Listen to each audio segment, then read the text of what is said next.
Christos and Krestos look and sound almost identical.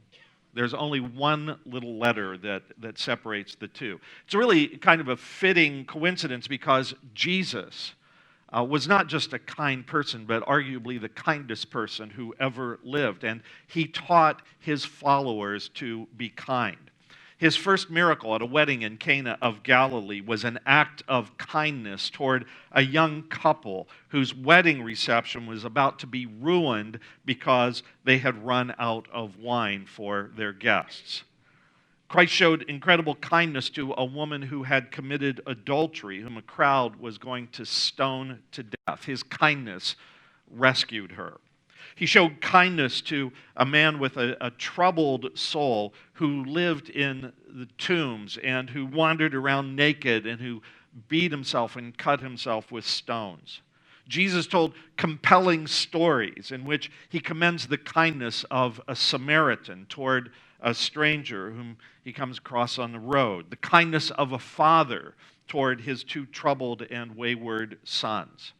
Jesus' teaching, his life, his miracles, and especially Jesus' death and resurrection, all of it witnesses to God's kindness toward all of humankind.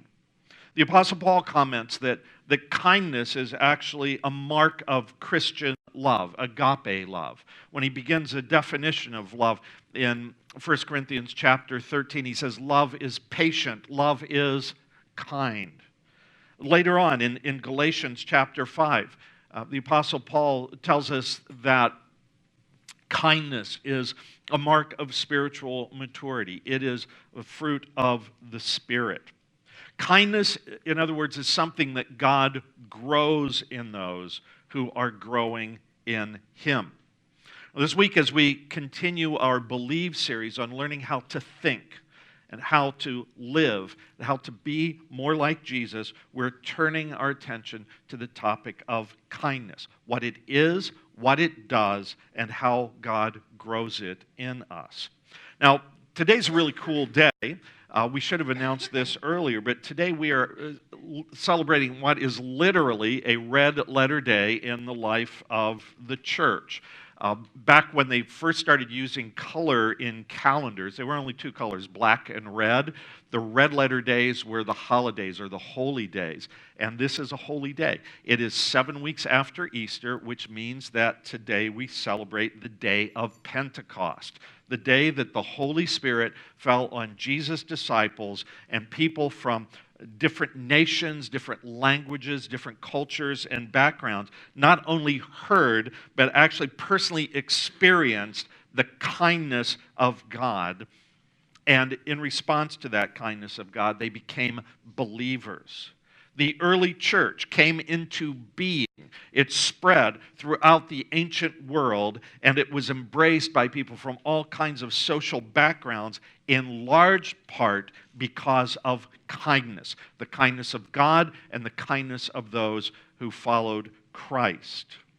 In an unkind world, and the ancient world was an unkind world. In an unkind world, Christians were countercultural because Christians were kind. And why is that? It's because they knew that God had been kind to them.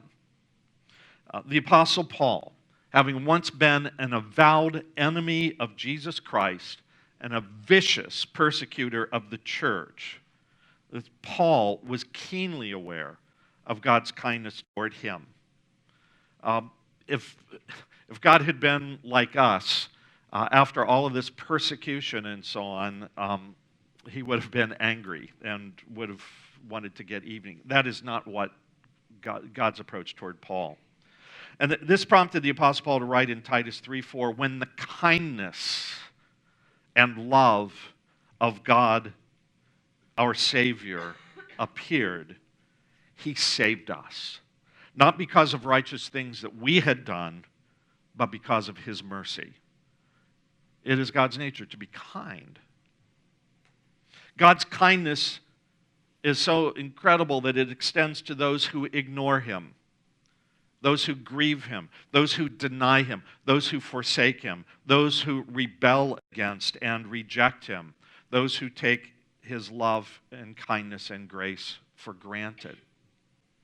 As Christ was being crucified, he showed kindness toward the soldiers who were pounding nails into his wrists and feet by praying for them, "Father, forgive them, for they don't know what they're doing." So Christian kindness begins with God's kindness toward us. Christian kindness begins with God's kindness towards us. In today's text, what is it that Jesus teaches his followers? Love your enemies. Do good for them and lend to them without expecting to get anything back. Then your reward will be great, and you will be children of the Most High because he is kind. He is kind to the ungrateful and to the wicked. Showing kindness, especially undeserved kindness, imitates God's character. That's why Frederick Buechner, great author, has said, if you want to be holy, be kind. What's the word holy mean? It means set apart. If you want to be set apart from other people, if you want to show God's love in a practical way, be kind to others. Remember how kind God has been toward you. And remember, as the Apostle Paul puts it in Romans 2:4, it is God's kindness that leads to repentance. Why do people become believers? It's when they finally get that this God they've been rejecting or ignoring or doing battle with or whatever, that this God whom they're rejecting is kind to them, extending grace and mercy. So I said at the start of this message, the New Testament words for Messiah and kindness, Christos and Krestos, really look and sound an awful lot alike. The word for kindness, Krestos, isn't just translated kindness in the Bible, though. It's translated in other ways as well. And I want to share a couple of those other ways with you because it helps us to understand what kindness is, biblical kindness, in a little deeper way. For instance, when Jesus tells his followers, "Come to me, all you who are weary and are burdened, and I will give you rest.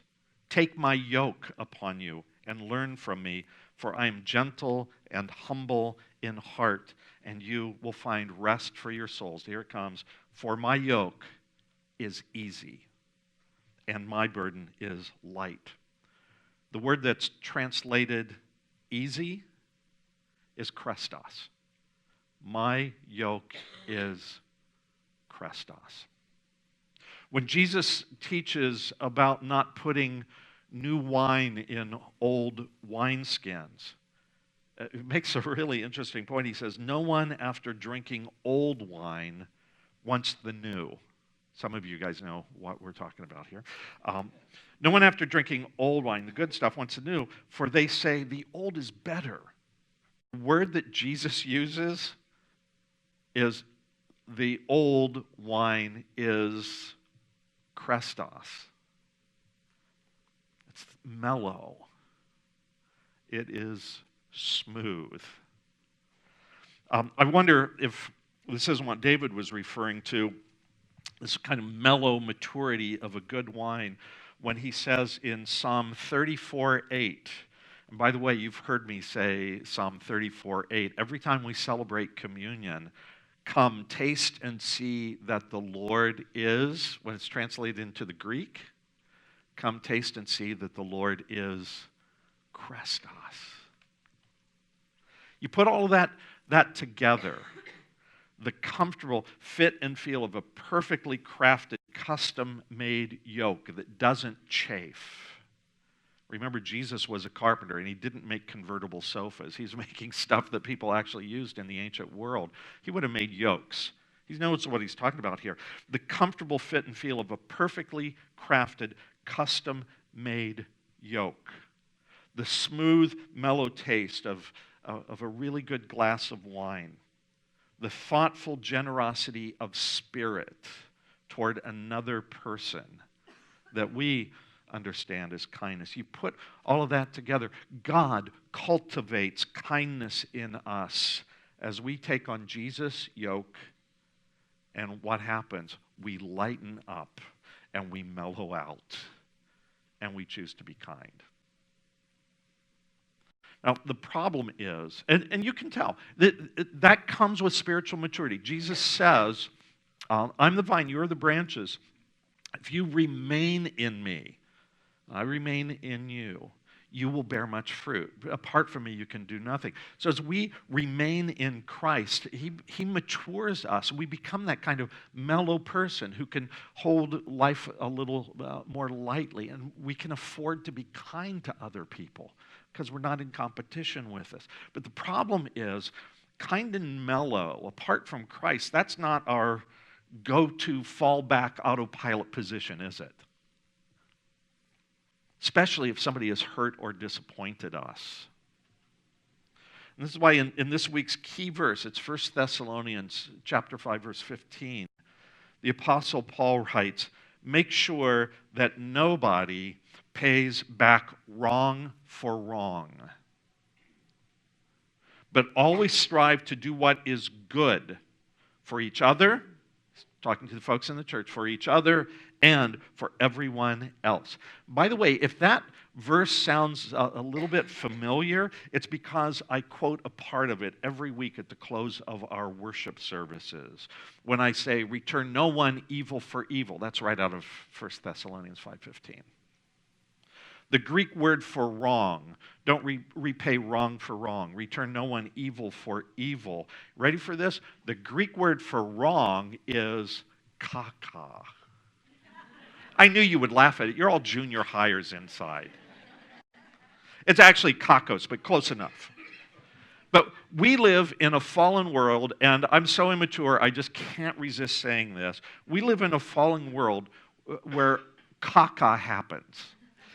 And when caca happens, we don't return caca for caca, according to the Bible. That's not what Christians do.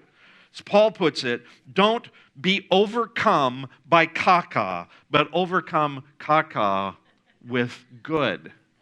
You will remember that, won't you? Now, not only does kindness make us more like Christ, kindness, as it turns out, also, this is so cool. God has just designed the world in such an amazing way. Kindness also makes us happier and healthier. Have you ever noticed that? Some random facts of kindness. You ready for this? Kindness, scientists have discovered, kindness actually stimulates the production of serotonin. Serotonin's amazing stuff. And it stimulates the production of serotonin not only in the giver, but in the receiver and, wait for it, anybody who witnesses an act of kindness. Not even the people that do it or the people who receive it. If you just see an act of kindness, your body starts producing more serotonin. What does serotonin do? It has been shown to promote physical healing, social bonding. It lowers stress. It increases trust and generosity. It strengthens our immune system and it slows down aging. There's no downside. This is what happens when people are kind. God has wired us such that when we are kind to others, when we build other people up, and when we help people who cannot help themselves, it's good for us, it's good for them, and it's good for anybody who sees it. So, what do we get so far? Remember and thank God for His kindness toward you. That's where all kindness begins, just by recognizing, man, God is so kind to me. I don't deserve this, and it's true, we don't. It's because of who God is. Lighten up and mellow out and choose to be kind. And then finally, and this is a big point in the message today, spread your kindness everywhere. When you leave here today, just make it a personal decision. I'm going to be kind today. God is going to give you, this week alone, God is going to give you dozens and dozens and dozens of opportunities for you to be kind to other people. Start at home. Start at home. Do something kind for those who are closest to you. It is one of the kind of paradox. It's understandable, but it is a paradox and it is unfortunate.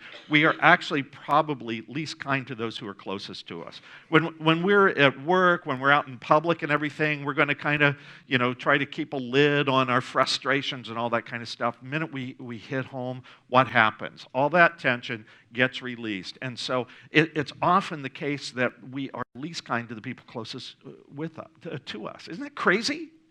But it is true. So start at home. Do something kind for the people closest to you. What's that look like? If you see something good, say it. Usually what we do is when we're annoyed by something, we say it. Zip it. And when you see something good, catch people doing something right. If your kids, the only time they hear from you is when they've messed up, they don't want to hear it anymore. So catch them doing something right. Be kind to your kids. Be kind to your spouse. If you see something good, say it. If you think of something special to do, do it. Don't just let it be a thought that is floating around and then it disappears. Do it. And by the way, if you want something to be different, be it. Be different yourself. If you want people to be kinder toward one another in your home, you know where that starts? With us being kind to those around us. Even if they don't, in our judgment, they don't deserve it. If you don't get anything else out of this today, I really want you to take this one home with you. Being kind is more important than being right. Being kind is more important than being right. People do not care how much you know until they know how much you care. So be kind to one another. It'll give you all kinds of credibility. Everybody wins. Being kind is more important than being right. And by the way, kindness is not about the big things. Kindness is about the little things that make a huge difference. Be kind at home. Be kind online. And what I mean by that is, when you get on Facebook, like what people post on Facebook. Let them know that you like it.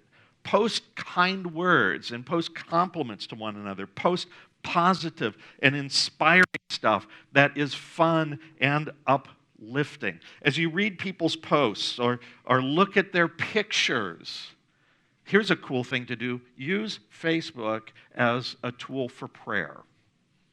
You look at people, somebody annoys you, pray for them and pray for yourself to love them more.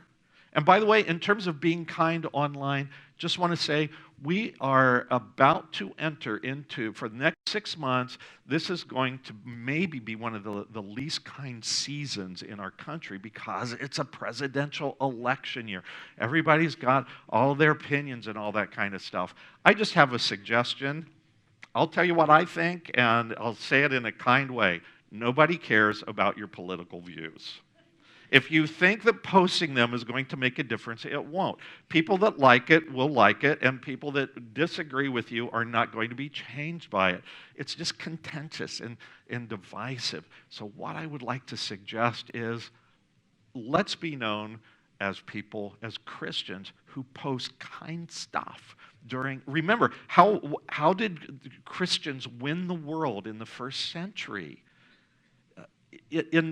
When they were experiencing incredible persecution and stuff, they were known as the people who were kind.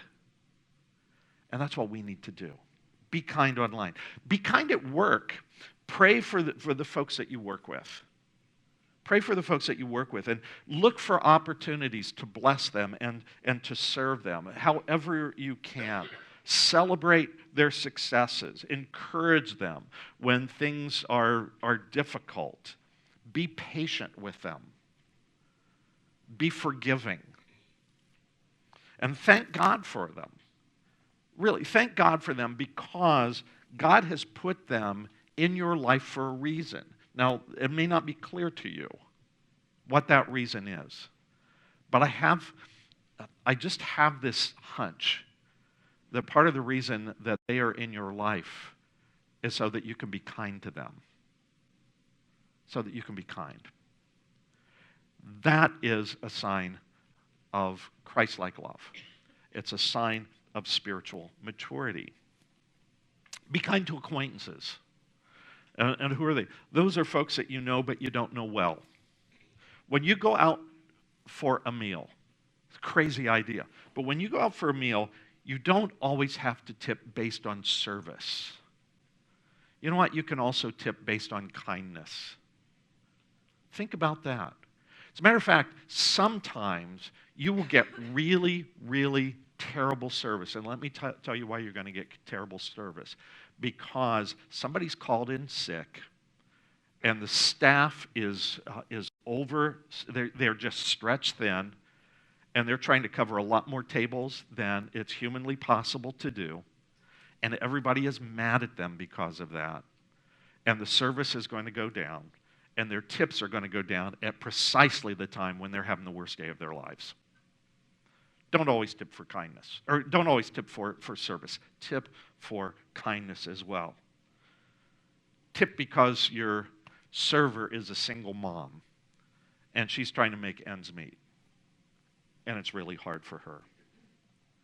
If you have to get somewhere, don't cut it so close that you have to drive aggressively and don't have time to drive safely. And so you don't have time to be kind to other drivers. You know, we have this sense of entitlement where we just expect other people to be kind to us when they're driving. How often are we kind to them? How often do we just like stop, let the other people at the intersection go first, let the other people cut in front of us because we choose to be kind. By the way, you remember last week I'm talking about patience. Remember how I shared that last week I'm on the phone for an hour and a half with the IRS as God teaches me, okay, this is what it feels like to be impatient. So yesterday I'm coming into worship and we are receiving new members at our church. It was so great. Yesterday evening we baptized new members and stuff, and I talked to all of them and said, hey, meet me in the fireside room Saturday at 5:15. We'll get together and go over the service. It'll get smooth and everything. So I'm driving in and all the way from Moore Park, which is where I live, from Moore Park to First Street, bumper to bumper traffic. It's like going 5 miles an hour. I'm going, are you serious? So hard to be, it's just hard to be kind of. Anyway, I got off and was able to take, street surface roads and all that kind of stuff, made it to church in time. But while I was driving, I get a phone call from one of the people that was being baptized yesterday, driving from Westlake, saying, Pastor Jeff, I'm so sorry. I'm stuck in this traffic jam. I said, don't worry about it. I am too. And she said afterwards, wow, that was really nice because I was feeling so stressed. And just to know, you know what, it's not that important. It doesn't really cost us anything to be kind. What are some other ways to be kind? Compliment people. Thank people. Encourage people. Give folks the benefit of the doubt. Forgive them. Look for ways to serve them. This weekend, a whole bunch of folks from Stonebridge showed God's kindness by serving and talking with and being kind, doing stuff for the folks at Ashley Manor. If you were part of that, thank you guys so much for showing kindness to people that a lot of times people aren't that kind to. Do you know somebody who is not a believer? Be kind. Be patient and kind with them. Love them. Pray for them. Be generous toward them. Serve them. One of the reasons, as I said, the early church grew in the face of enormous opposition is because Christians were folks who were known for their kindness. When people asked them, why are you being so kind? They would talk about the kindness of God. Be that kind of Christian. Be a kind of Christian. Christians have gotten a really bad press in recent years because some of our brothers and sisters really aren't kind to other people. They don't say kind things about folks that they disagree with. and it's become very political. We need to be kind. If we want to be effective in reaching the world, if we want to be consistent with who we are as people who have been recipients of the kindness of God. I'm a Christian today because of a church back in Ohio that decided to love lost kids rather than to judge them, find fault with them, and to put them down and stuff. Somebody has said that love talked about is easily ignored, while love demonstrated is irresistible. Show God's love by being kind. And by the way, don't pick and choose who you're kind to. You ever notice how there's some people it's easier to be kind to? Don't discriminate. Be indiscriminate in your kindness. Be kind to everyone. That's the whole point of the blessing that we close this service with. If you think about it, if you listen to it, go out into the world in peace, have courage, hold on to what's good, return no one evil for evil, strengthen the faint-hearted, support the weak, help the suffering. It's talking about being kind to everyone. I think another way that we show kindness is eliminate your enemies. Some of you are going, I'd like to eliminate my enemies. I'm going to tell you how. The way President Lincoln eliminated his enemies by making them his friends. That's why the book is called Team of Rivals, because all these people were political enemies of Abraham Lincoln. He asked them to serve on his cabinet because he knew it would be a better cabinet and the nation would be more united if the folks who would have otherwise been his opponents were on the same team as him. And how do we make enemies our friends? By being kind to them. By being kind to them. That's the thing about kindness. It's really important to get this. Don't mistake kindness for weakness. It is the exact opposite. Kindness is a sign that God is at work in your life. And in the end, kindness, according to Jesus, is the ultimate measure by which we will be judged and or rewarded.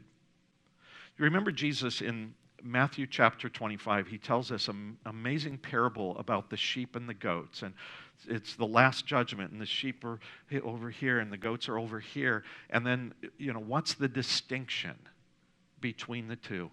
Jesus says, I was hungry, and you gave me something to eat. I was thirsty, and you gave me something to drink. I was a stranger, and you invited me in. I needed clothes, and you clothed me. I was sick, and you looked after me. I was in prison, and you visited me. And both the sheep and the goats are both asking, when did we do that? Or the goats, when did we not do that? And Jesus says, inasmuch as you've done it unto the least of these, my brothers and sisters, you've done it unto me. When we are kind to other people, it is as if we were being kind to Christ himself. That's how much he identifies with the poor and the oppressed and the needy, the hungry and the thirsty, the dispossessed, the disenfranchised. We need to be kind toward them. And we'll be judged on the basis of our kindness. The deal is, God has been so kind to us. We serve, and we thank God, and we show Christlikeness as we show kindness to others.